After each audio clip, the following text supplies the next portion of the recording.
told by Jean-Claude while you were on stage that Mick Jagger sits far right there. Did you know? But he will come later, because next is the scientific part of today's presentation. I have the pleasure to introduce someone where only the introduction needs for me to go back to school and understand science. It is Professor Dr. Just Herder from the Netherlands. I remember it ain't much if it ain't Dutch. You are a professor of interactive mechanisms and mechatronics. Who understands that? Exactly. You have Master in Science and PhD degrees in Mechanical Engineering from the Delft University of Technology, both with honors. You're currently the head of the Department of Precision and Microsystems Engineering. And your focus in your research is in mechanisms and robotics for medical and high-tech engineering. Yes, indeed. If you now think that Professor Herder is 10 times more intelligent than anyone else here in the room, there are probably very good chances. May I give you one piece of advice before the floor is yours? I once read that the most intelligent man is not the one who understands something highly complex, but who can explain it to a fool. Now, I'm the fool. Please, it's yours, the floor, Professor Villani. Well, thank you very much, Ronald. Thank you for an overly kind introduction. It is a really great pleasure, and it's an honor, and it's exciting to be here, together with my colleague Dr. Nima Toulou, who is over here. He is the co-founder of Flexures company that spun out of our research group. And we work on compliant mechanisms. And it's a great opportunity today to give you a flavor of their potential. So we have applications in many fields like medical instruments, space technology, and recently we teamed up with the LVMH watch division. So here you can see a picture of the team with me and Nima on either side, and Thomas, who is over here, who will be presenting later the major part of this show.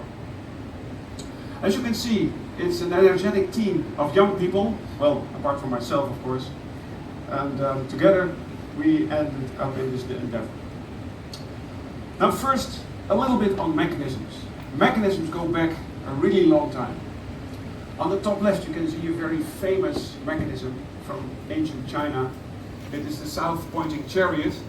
It was designed to cross the desert and not get lost, because however the trajectory is, it will always point in the same direction. It is based on a differential gear mechanism, and even today in most of our cars this system is still used. On the top right, familiar to some of you, the Antikythera mechanism. It's an incredible system of over 30 gears, and it traces the motion of the planets. It can even predict solar eclipse. It's incredible. It's 8 centuries ago. On the bottom left, the quarter mechanical calculator, which is based on again a different type of mechanism.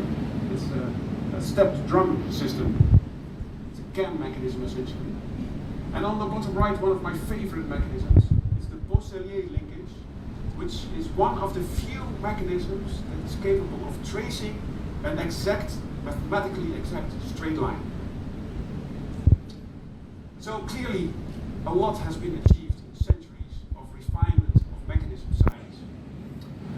But also, if you look at all these systems, then it occurs to you that they are composed of many parts.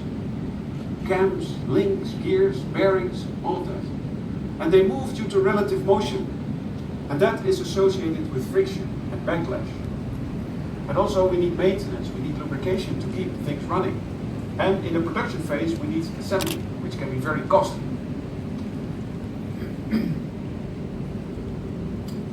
Now, if we go back even a little bit further, 20,000 BC, we see these types of mechanisms.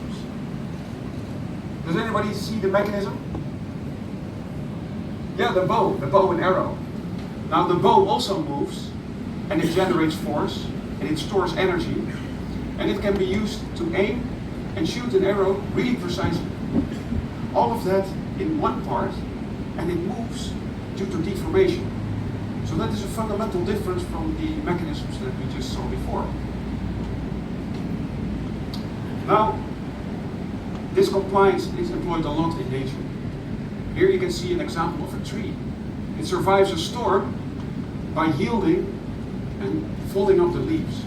And this greatly reduces the aerodynamic forces and thereby the mechanical loads of the trunk.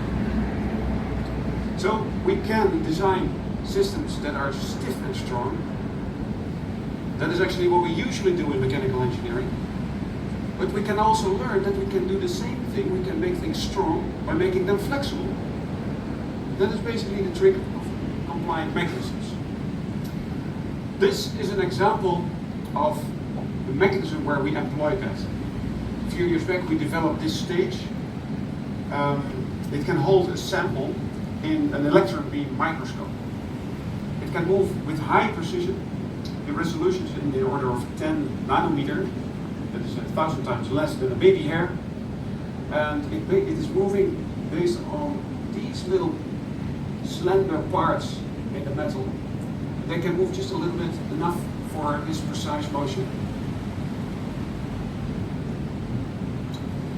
So this idea of compliance presents a fundamentally different view on mechanical engineering. This is an example of a surgical gripper. On the top right, you can see the conventional design, which is based on links and pins, and it needs lubrication to work properly. This is the type that is currently being used in the operating room. We changed that design into a compliant version, as you can see below, and this one moves based on the deflection of these slender segments here. As a result, we have no friction, no backlash. Also, we don't need assembly because it's only one part. And very importantly, we don't need to add lubrication that would otherwise enter into your body, right? So the good thing about this is that we can see that the compliant mechanisms have the potential of being simpler and better at the same time. Now there are also a couple of complications. The motion is more complex, if you will. There's no pin joint about which parts are rotating, but in fact the motion is due to a complex system of compliance. Also, the deformation is associated with some energy storage in the mechanism itself. The good news is that if we understand those complex and nonlinear phenomena, then we can actually use them to our advantage. And of course, as a research group, that is what is exciting us. And I'm going to show you a couple of examples. Here, on the top left, we can see what we call a cross-flexural joint. It moves again due to deformation, and it is very precise and therefore used a lot in scientific instruments. But you can also see it's very stiff. That's a problem because then the actuator that is driving it generates heat. Heat ruins the accuracy of our machine, and we would like to avoid that. Well, on the right, you can see we added a couple of compliant elements, and they are configured such that they counteract the stiffness. So the behavior completely changes, and it is as if there is no stiffness at all.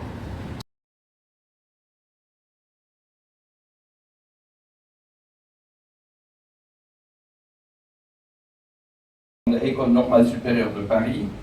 You previously worked in nanophysics and mechanical engineering, and you joined the LVMH team in 2015 with Guy. Over to you. Do a good job. Thank you.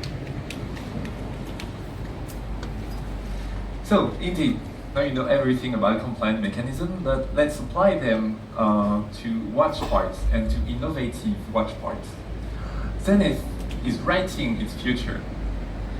It opens a new page of Swiss manufacturing. A new oscillator with exceptional performance, making it master of mechanical precision. So, let's see how it works. First, an oscillator. Well, an oscillator is basically a system that goes back and forth.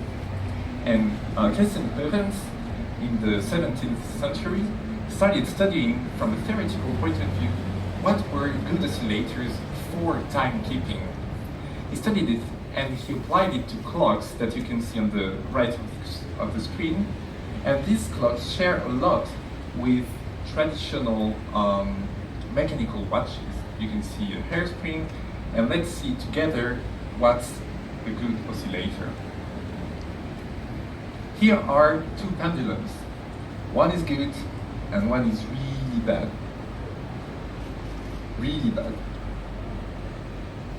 The answer to which is which is the bottom one is a lot better than the top one, because it has an interesting property called isochronism. It means that the time it takes to go back and forth is the same whether the amplitude is large, like at the beginning of the animation, or lower at the end of the animation. And from a timekeeping point of view, this is what will keep an accurate time during the whole operation of the watch. Okay, second example. Which one's the best?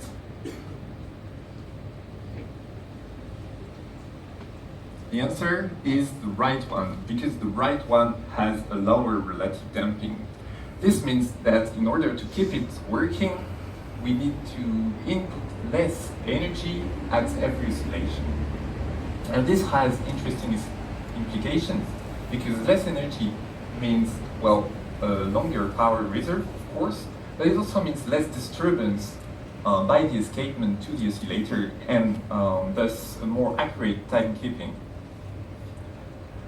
The list of the interesting properties of a good oscillator is long. There is also balancing, which is important, size constraint, shock resistance, accurate frequency.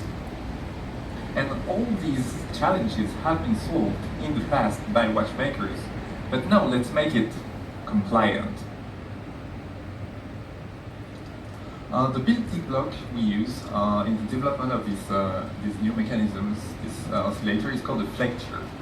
A flexure is simply a cylinder beam, and you can see that it has 3 degrees of freedom. It's really compliant in 3 directions, 1 translation and 2 rotation. And it's also really stiff in the other direction, which means you can constrain the different parts and let degrees of freedom go for other motions. So let's build mechanisms by combining different flexures together and create this. These are 2 mechanisms that are made with only 2 flexures. The one on the left has a sort of translational motion. On the right, it's more rotational motion. And with only 2 flexures, you already get an oscillator. And you see that by slightly changing the orientation in the flexure, you also get 2 different behaviors with the same topology. The topology is the arrangement of the flexures together with the rigid parts. But now, are these oscillators good watch oscillators? Well, here the answer is no. They might have low relative damping because they're compliant mechanism, there is no friction, but they have a terrible isochronism, and most important, that they're about 20 centimeters large. So in order to make watches and not clocks, we need to downscale that. And we can do that using fabrication methods, and especially one called deep reactive ion etching. It's processing methods that has been developed for the microelectronics industry that allow us to create silicon parts with a degree of accuracy as low as 1 micron. It's also a very interesting method because it works with what we call mask. So it's a bit like screen printing. You know, with screen printing, first you create a stencil, and then every time you have to paint the pattern again, you just spray paint all over the stencil, which means the pattern can be as complicated as you want. And if you want to make it again, you only need to re-put paint on the stencil. It has really interesting implications for the engineer, because it doesn't matter if you put 2 or 100 or 1,000 flexures in your mechanism, it's still going to be 1 part to make, and the processing technology doesn't change. So, the complexity of an oscillator is the engineer's problem. Really, for the watchmaker, it's only one part that you put in the watch. And complexity from an engineering point of view is really good, because if you have 100 flexure, it's like having 100 knobs that you can tune to have the perfect oscillator, perfect isochronism, balancing all the good properties. You have knobs to tune them accurately. And this is exactly what we do. We first define a topology, an arrangement of flexure, and a set of parameters. Parameters can be the flexure length, the orientation, the anchor points, etc. And you notice that I illustrated these parameters with the DNA strength. Well, the reason for that is because we then optimize these parameters using an algorithm that's inspired from the evolution of natural species. And once we have this parameter optimized, here is what we get. Here is the final oscillator that's completely optimized to have the best possible properties. It features about 20 flexures, 20 different flexures. Has a frequency of 15 Hertz. And you can see on the bottom left an illustration under a microscope.